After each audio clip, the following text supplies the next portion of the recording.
नमस्कार मित्रों, स्वागत है आपका आपके अपने चैनल द एजुजाइम के आज के इस नए वीडियो में करता हूँ। तो दोस्तों, आज हम एक अध्याय 3 धातु एवं अधातु का क्विक रिवीजन करने वाले हैं। आज हम कम समय में ज़्यादा से ज़्यादा पढ़ेंगे। चलिए शुरू करते हैं। तो देखिए, पहले धातु क्या होता है और अधातु क्या होता है। तो पहले हम धातुओं के भौतिक गुणधर्म पढ़ेंगे।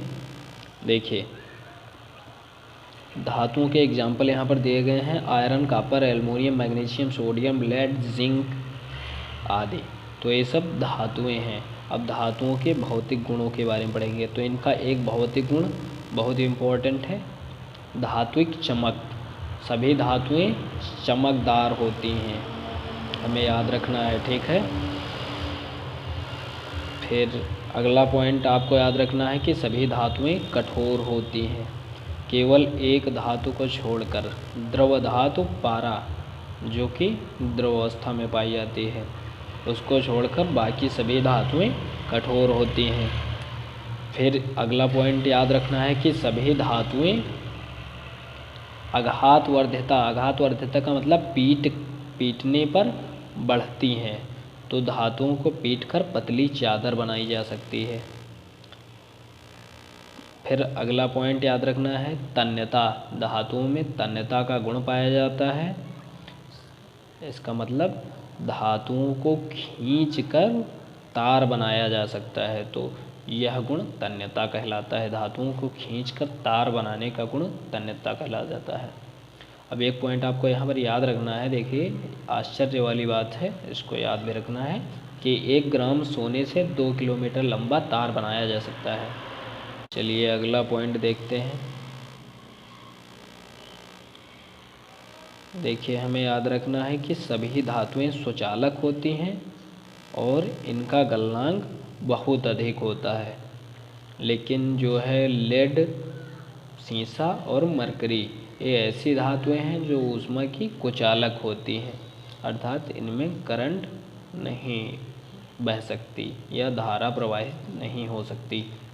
फिर देखिए, एक पॉइंट और याद रखना है, सिल्वर और कॉपर ऊष्मा के अच्छे चालक होते हैं। तो आपने देखा होगा जितने भी ज़्यादा से ज़्यादा तार वगैरह बनाए जाते हैं तो एक कॉपर के ही बनाए जाते हैं। सिल्वर तो महंगा है, तो इसलिए सिल्वर का उपयोग नहीं किया जाता है।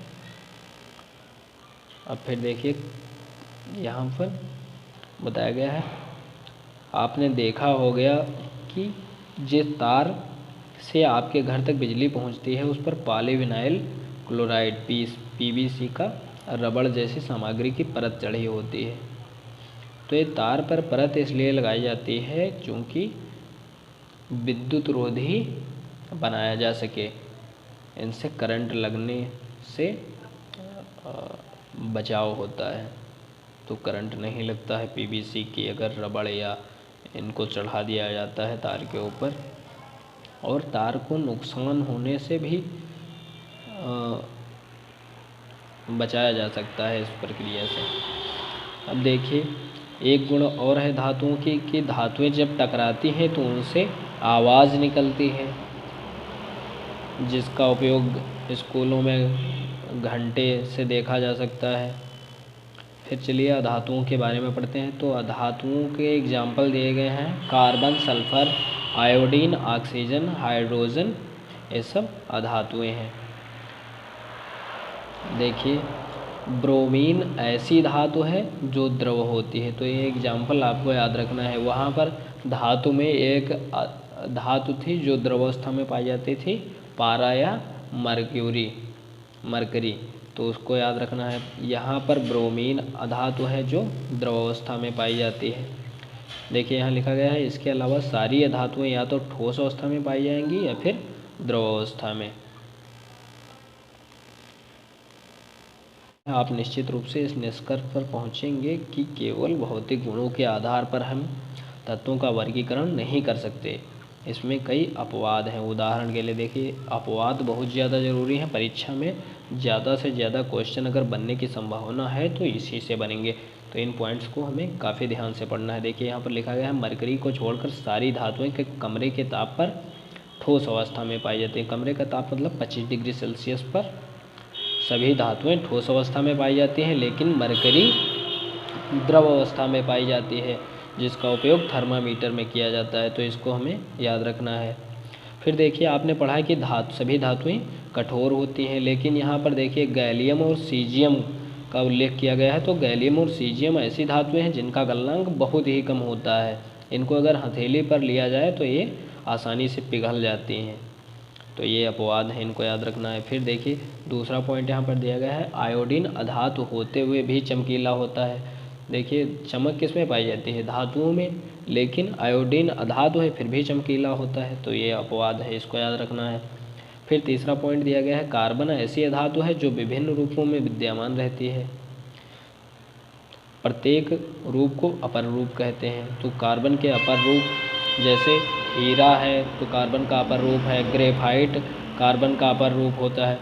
तो आपने पढ़ा अभी तक कि केवल धातुएं चालक होती हैं, लेकिन यहाँ पर एक अपवाद भी है, इसे याद रखना है कि ग्रेफाइट विद्युत का सुचालक होता है। जो ग्रेफाइट पेंसिल के बीच में क्या लगी होती है, काली काली छड़, जिसे ग्रेफाइट कहते हैं। तो कार्बन का एक अपर रूप ही है, वह अधातु है लेकिन फिर भी वह विद्युत का सुचालक होता है।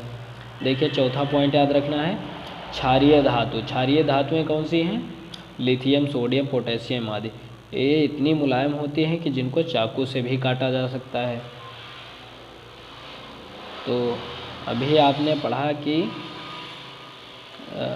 धातुएं कठोर होती हैं, लेकिन ये एक प्रकार के अपवाद ही हैं। लिथियम, सोडियम और पोटेशियम, इनको चाकू से काटा जा सकता है। तो इनका घनत्व और गलनांक दोनों कम होता है, इसको हमें याद रखना है। अब देखिए, प्रश्न यहाँ पर कुछ पूछे गए हैं, प्रश्नों का हमें उत्तर लिखना है।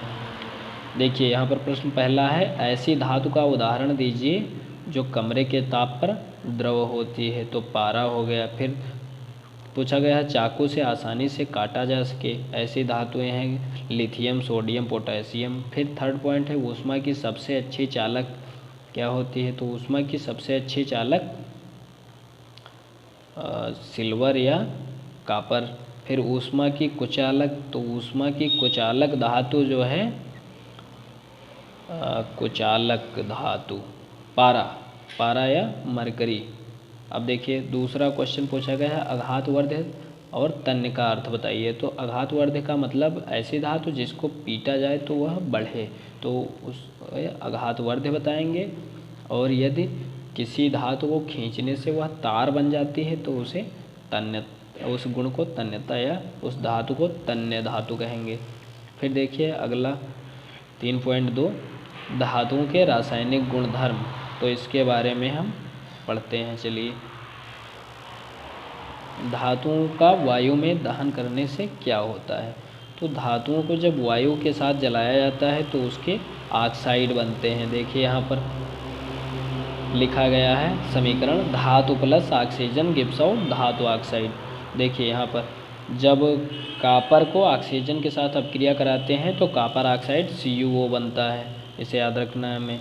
फिर इसी प्रकार मतलब कोई भी अगर धातु है उसको हम ऑक्सीजन के साथ अभिक्रिया कराते हैं तो उससे उस धातु का ऑक्साइड बनता है, याद रखना है हमें। फिर देखिए, यहाँ पर उभयधर्मी ऑक्साइड। तो उभयधर्मी ऑक्साइड का मतलब ऐसे धातु ऑक्साइड जो जल तथा क्षारक दोनों से अभिक्रिया करके लवण और जल देते हैं। ठीक है, याद रखना है हमें ये पॉइंट। उभयधर्मी ऑक्साइड वे ऑक्साइड जो जल तथा क्षारक दोनों में घुलने पर लवण और जल बनाते हैं। देखिए, यहाँ पर एग्जाम्पल दिया गया है, Al2O3 + 6HCl gives out 2AlCl3 + 3H2O।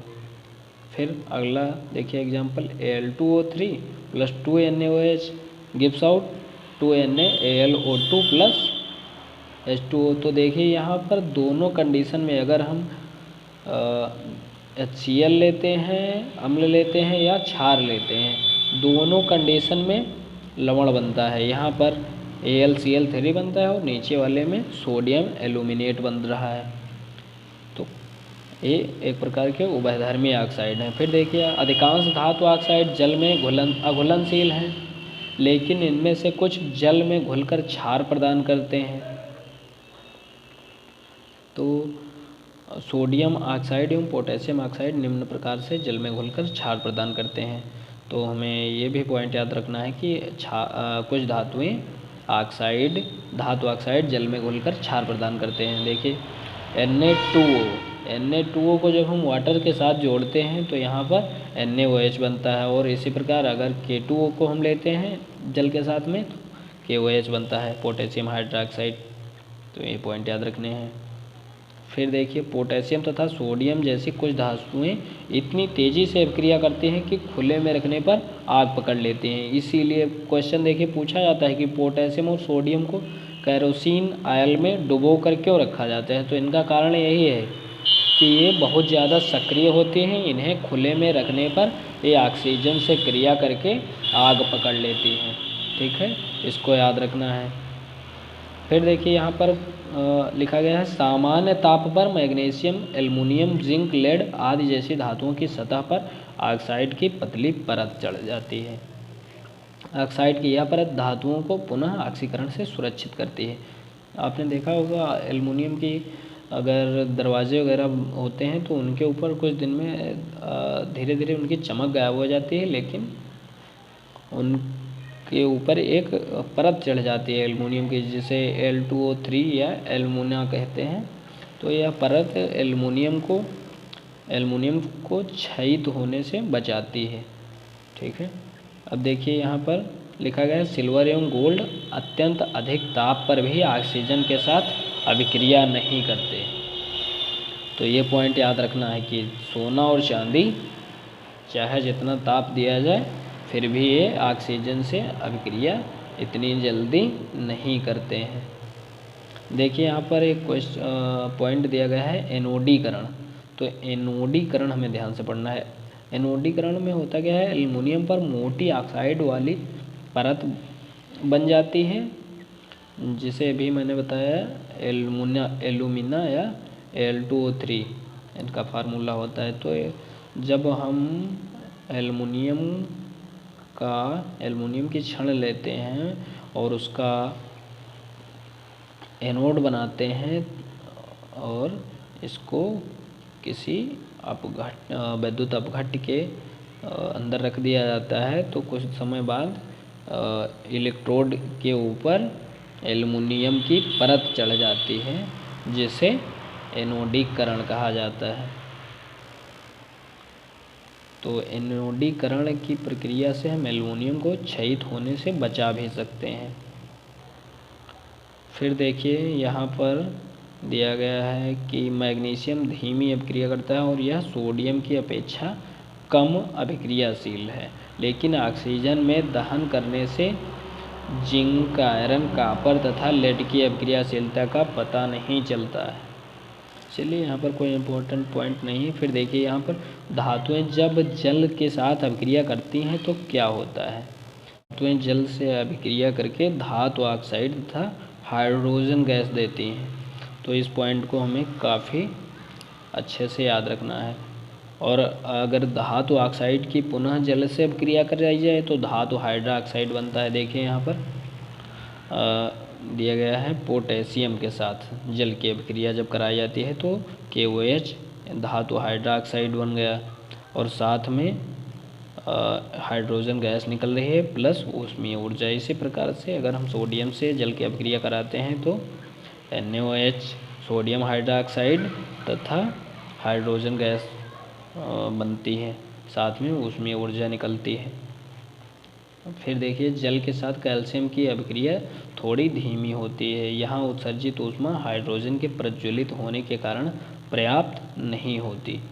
तो देखिए यहाँ पर क्या होता है, कैल्शियम के जब हम जल से अभिक्रिया कराते हैं तो CaOH का होल ट्वाइस कैल्शियम हाइड्रोक्साइड तो बनता है, साथ में हाइड्रोजन गैस भी निकलती है, लेकिन हाइड्रोजन गैस मतलब थोड़ी धीमी गति से निकलती है, इसलिए इसमें ऊष्मीय ऊर्जा नहीं बनती। तो इन पॉइंट्स को हमें काफ़ी ध्यान देना है। फिर देखिए यहाँ पर लिखा गया है एल्युमिनियम, आयरन तथा जिंक जैसी धातुएं न तो शीतल जल के साथ और न ही गर्म जल के साथ अभिक्रिया करती हैं, लेकिन भाप के साथ अभिक्रिया करके धातु ऑक्साइड तथा हाइड्रोजन प्रदान करती हैं। तो पेपर में एग्जाम में क्वेश्चन पूछा जा सकता है कि कौन सी धातुएं हैं जो ठंडे और गर्म जल के साथ अभिक्रिया नहीं करती लेकिन भाप के साथ अभिक्रिया करते हैं। तो वहाँ पर हम लिखेंगे एल्युमिनियम, आयरन और जिंक। देखिए यहाँ पर जब लिया गया है 2Al एल्युमिनियम को प्लस 3H2O, H2O को देखिए यहाँ गैसियस फॉर्म में लिया गया है, मतलब यहाँ पर भाप लिया गया है। तो Al2O3 plus 3H2 hydrogen gas बन रही है। तो इसी प्रकार फेरस या आयरन की अभिक्रिया कराई गई है तो उसमें भी यही होता है। देखिए यहाँ पर पॉइंट लिखा गया है लेड, कॉपर, सिल्वर तथा गोल्ड जैसी धातुएं जल के साथ बिल्कुल अभिक्रिया नहीं करती। तो ये पॉइंट्स हमें काफ़ी अच्छे से ध्यान रखने हैं। अब ये वीडियो बहुत ज़्यादा लंबा हो जाएगा तो अगले जो हेडिंग्स बची हैं या आगे जो कुछ भी पढ़ना है वो हम अगले वीडियो में पढ़ेंगे। वीडियो देखने के लिए बहुत बहुत धन्यवाद। अगर वीडियो अच्छा लगा हो तो हमारे चैनल को सब्सक्राइब करें और वीडियो को लाइक करें।